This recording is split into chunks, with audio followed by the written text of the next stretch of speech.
Hi my friend. இன்னைக்கு வரலட்சுமி வெள்ளிக்கிழமை அன்றைக்கே நான் உங்களெல்லாம் விஷ் பண்ணியிருந்தேன். ஒரு பெரிய பெரிய விஷயங்களை எனக்கு நடந்ததுனால அன்றைக்கி உங்ககிட்ட பதிவு பண்ணிய ஒரு விஷயம். ஹரணியோட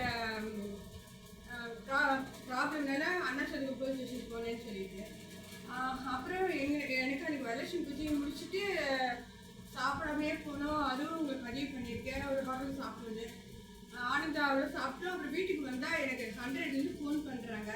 நீங்கள் இன்ஸ்பெக்டர் கண்ணன் மேலே புகார் கொடுத்து நீங்கள் அவர் போய் டேரக்டாக பாருங்கள், நாங்கள் சொல்லியிருக்கோம் டேஷன் இருக்காரு அப்படின்னு.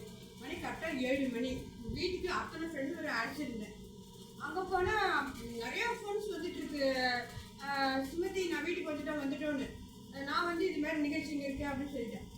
நான் போகிறதுக்கு 5 நிமிஷத்துக்கு முன்னால் இன்ஸ்பெக்டர் கண்ணன் அவர்கள் ஒரே ஜூட் நிலப்பிரச்சனை சம்பந்தமாக கேஸ் கொடுத்துருந்து சூசைட் பண்ணுறாங்கன்ட்டு விசாரி சரியாக முடிக்க ஒரு பக்கமாக அவர் முடிச்சிருக்காங்க. அவரை போய் நான் டேரெக்டாக கேட்கணும்.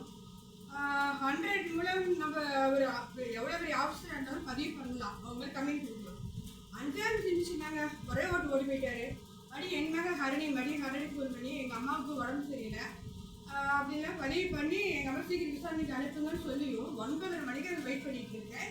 9:30 மணிக்கு ஐயா வராரு. சும்மா மூஞ்செல்லாம் பழுத்தப்பழம் பரங்கிப்பழம் அப்படி சவன் வராருங்க கண்ணன். வந்தவர் எங்கிட்ட எதுவுமே பேசல. 9:30 வந்து 10 மணிக்கு வீட்டுக்கு போனோம். அந்த அரை மணி நேரம் எனக்கு கூப்பிடல. எல்லாத்தையும் பயப்படுறேன். நான் ஒரு டென்ஷன் இருக்காரு மேடம். ஏன்னா 100 தான் உங்களை ஃபேர்ஸ் ஆஃபீஸர் வாங்கி கட்டிட்டு.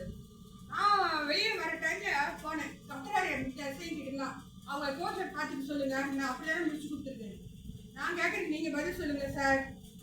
இது எப்படி நீ எதிர்மனுதாரர்கிட்ட மட்டும் விசாரிச்சு நீங்கள் கேஸை முடிச்சிங்க?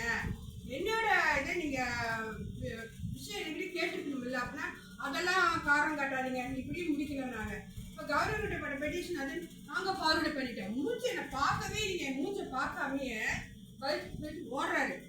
மூச்சு பார்த்து பேசணும்னு இல்லை.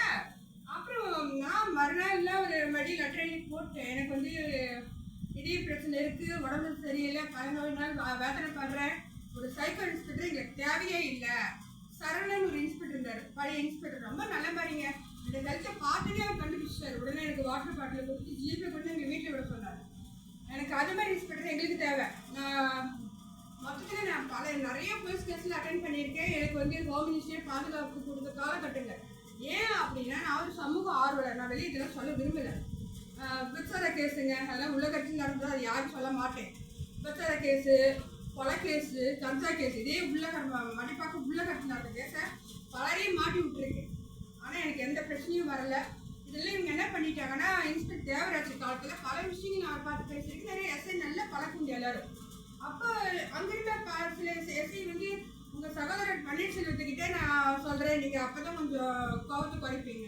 திருப்பி முடிக்கிற யாருன்னு பார்த்தா அப்புறம் என்னோட ஃப்ரெண்டு என்னோட சகோதரர் அப்படின்னு சொல்ல. எனக்கு யார் சகோதரர் இருக்காங்கன்னா, மேடம் நல்லா யோசனை பண்ணு. இப்படி என்னோட ஹரணியை பற்றியும் நிறைய கமெண்ட்ஸ் கொடுக்குறாங்க.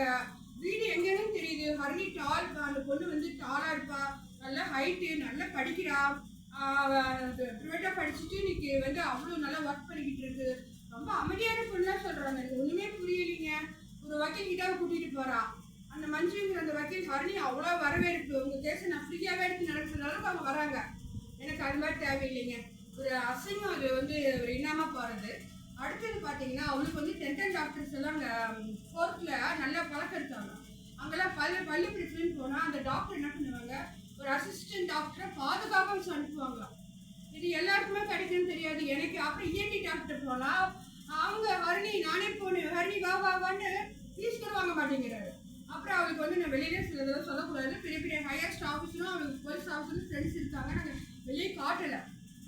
அந்த இன்ஸ்பெக்டர் கண்ணன் எந்த அளவுக்கு அவன் மேலே கேஸ் எடுத்து ஃபைல் பண்ண முடியும் பண்ணுறேன். ஏன்னா ஒரு இதய நோயாளியே அந்த அளவுக்கு வயசு கொட்டிக்கிட்டான். அவன் மரியாதையே கிடையாதுங்க அவனுக்கு. இதை பொதுமக்களாகிய நீங்கள் தெரிஞ்சுக்கணும். ஒரு விழிப்புணர்ச்சி ஏற்பட்ட ஒரு அண்ணாடங்காட்சி சுமதி மேடம் இந்த அளவுக்கு அவர் நிற்கிறாளே அப்படின்னா ஏதோ 2 வருஷம் பெண்கள் வெளியே வாங்க. ஒரு லேடி வரா, என் புருஷன் 9:30 மணிக்கு அழைச்சி தூக்கிட்டு என் புருஷன் தண்ணி போட்டு அடிக்கிறான், அவனை விசாரிங்கன்ட்டு. எத்தனை பெண்களுக்கு இங்கே தகுதி இருக்குது உங்களுக்கு? அடியும் உதவியும் வாங்கி நம்ம ஹையஸ்டாக இருக்கோம் கூட தேவையான வச்சு ஒதுங்கி போகக்கூடாதுங்க. ஒவ்வொரு அந்த பொண்ணை நான் கையை கொடுத்து பாராட்டேன். அந்த 2 பெண் குழந்தைங்களை அடிச்சுட்டு தான் அழுதுட்டு இருந்தான். அப்புறம் அவங்க விசாரணையில் இறங்கிட்டாங்க. இது மாதிரி எத்தனையோ கேஸ் நடத்திருக்கேன், எத்தனையோ டிசிபி நான் பார்த்து பேசியிருக்கேன். முதலமைச்சர் ஜெயலலிதா அம்மையாருக்கு எனக்கு தெரியும். அவங்க நிறைய உதவி செய்ய சொல்லி அவங்க திரும்ப போட்டிருக்காங்க. நிறைய தர்ணாவில் ஈடுபட்டிருக்கேன். பேப்பரில் என் பேர் வரும். என் புருஷன் ஒரு கொரியர் போஸ்ட் மேனுங்க. ஒரு அன்னாடங்காட்சி தான். நான் சாதிக்கலையா பல விஷயத்தில். ஓகே, இதை ஆஃப் பண்ணுறது.